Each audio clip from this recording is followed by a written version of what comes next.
Good afternoon, students. This is part 3 of lecture 1, and we will resume where we left off with inventory management. When it comes to the safekeeping of your inventory items, there are a number of physical and monitoring controls that can be put into place. Now, these controls will depend on the size of the business, also the type of inventory records and the nature of the inventory that an entity has. So for a perpetual inventory system, now as you know, this system is one that is updated every time that there is an inventory transaction that takes place. Now there are advantages to a perpetual inventory system, and the most important advantage is that it permits a continuous check to be made, and this can frequently be compared to the quantities of inventory that are actually on hand. Okay, so that you will be able to pick up if there are any discrepancies between the perpetual inventory system and your actual physical stock on hand at any time. Okay, so that's an important advantage for the perpetual inventory system. If we look at the issue of goods at selling price. Now this happens when goods are issued to agents or to branches. In this case, management may decide to issue these goods at a selling price in an inventory control account. Goods sold are then credited to this account, and the balance should then represent your inventory on hand.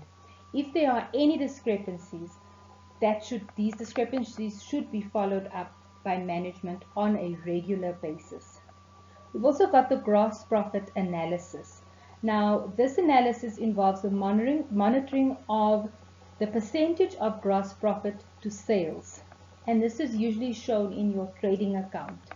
You can then compare these percentages with that of a previous period, and then more or less have an expectation of what the percentage should be.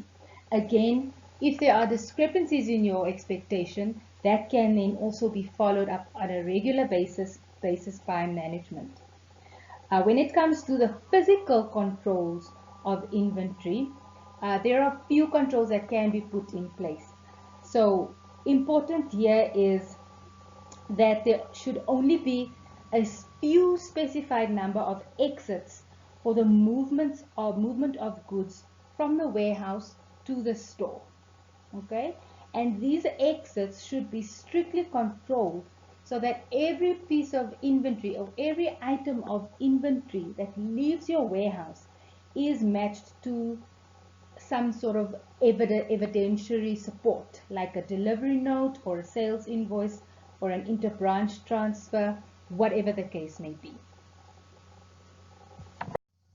When it comes to the design of test of controls, the important question that we as auditors ask ourselves is what can go wrong?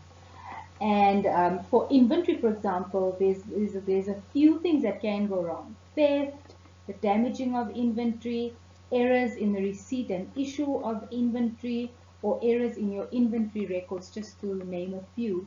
So here you can see to the left are what we call assertions, and I know you are familiar with assertions. So all of our tests of controls that we design has to address a certain assertion. Okay, and the type of test that we can have, those are listed on your right. Either you can reperform or inquire, observe a certain procedure, inspect certain documents, or do a system walkthrough. Important is to remember what is the direction of your testing and what is your document flow. What we'll then do is break down the cycle into 3 sections. So we'll first talk about the test of controls for issue of raw materials to production, and there we'll focus on completeness and validity, as well as occurrence and authorization as the main assertions. Then we'll talk about recording, and then we'll focus on completeness and accuracy assertions. And then lastly, we'll talk about safeguarding. And again, here we'll talk about the completeness and authorization assertions. It is important to understand the structure of controls. Management of a company is responsible for the design and implementation of internal controls. The auditor then comes in and tests these controls. The auditor can look at design and implementation and also go a step further and test the operating effectiveness of these internal controls.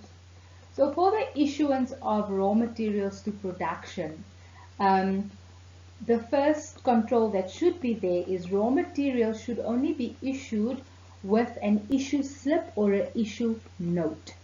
Okay, and this issue note or issue slip is prepared only after receiving a requisition authorized by the production foreman or manager. These issue slips should be numerically accounted for, so pre-numbered, and any missing numbers have to be followed up. The issue slip is then signed by the storeman or the production foreman as proof of receipt of those raw materials. No changes are allowed on the issuing notes, and in respect of the sales to clients, no inventory may leave the storeroom without a delivery note. Usually there would also be some form of gate control or security guard in place. So when the customer leaves, items are counted before leaving the premises and agreed to a delivery note and also signed as proof of review. So those are the sort of internal controls that management is responsible to design and implement. So when we come in as auditors, there are a number of different tests that we can perform. So we can inquire from the storeman, the production manager, and the sales personnel about issuing procedures. Okay, and then we can actually corroborate our inquiries by inspecting some issue notes. We could check for the numerical sequence. We could check for signatures as proof that the designs were actually operating effectively. We could inspect these issue notes just to see if any changes were made to them and follow up on that, or we could observe procedures followed in respect of the issue of inventory and gate control. Okay, so we could observe these procedures regarding gate control by just looking at what happens when a customer leaves. Are the goods actually counted? Are they agreed to a delivery note? And then also, are they signed as proof of review? For the recording of inventory items, it is important that continuous inventory records are maintained by personnel that is independent from the safeguarding function of inventory. Also, these records should be written up from the goods received notes and delivery notes or issue notes to production. They can also be written up from the completed production report or from a daily production report, which then records work in progress in a manufacturing environment. There should be regular inventory counts, and the results of these inventory counts should be compared to the actual inventory records. And if there are any differences between the two, they have to be followed up timeously, and an adjustment of the inventory records after proper management authorization should take place. If there are any slow-moving or obsolete inventory items, these also have to be identified on a timely basis and systematically written off according to the company's policies. So those are your internal controls. The auditor then comes in and can then design certain tests of controls to check these internal controls. So some of these tests of controls include the following. You could inquire from the client personnel and observe procedures in respect of the maintenance of inventory records. You can select goods received notes and delivery notes and follow it through to your inventory records, agreeing details like quantities, amounts, or description of goods. You could also have a selection of receipts and issues from the inventory records and follow that through to the goods received notes and issuing documents. You could select an entry on the completed production report and follow that through to your final inventory records. Or you could select an entry on the daily production report and also follow that through to your inventory records. The auditor can also attend an inventory count and observe the procedures that are followed. You could also perform test counts and compare your counts to the client's counts. You can observe inventory for damage or whether they are obsolete and follow that through to a provision on inventory made by management. In respect of any inventory write-offs, you could inspect that write-off and ensure that inventory identified as obsolete and damaged or whatever the case may be is actually obsolete or damaged, and you would actually pick that up by attending an inventory count. For the safeguarding of your inventory items, the following internal controls should be in place. Inventory should be kept in a locked storeroom, and it's important that the access to a locked storeroom is limited only to authorized personnel. There should be key control over those doors or gates, and preferably a security guard or cameras or some sort of guard in place to safeguard that locked storeroom. Inventory that is susceptible to damage have to be safeguarded against the elements. For example, they should be kept under a shelter. There should be fire extinguishers in place just in case a fire breaks out. And then also important that inventory items are sufficiently insured.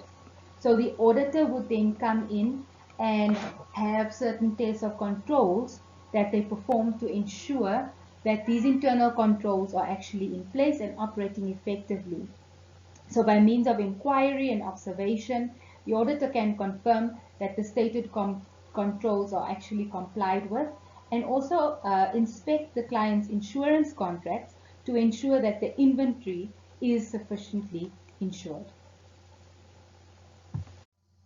Students, will end of this lecture with a short objective test.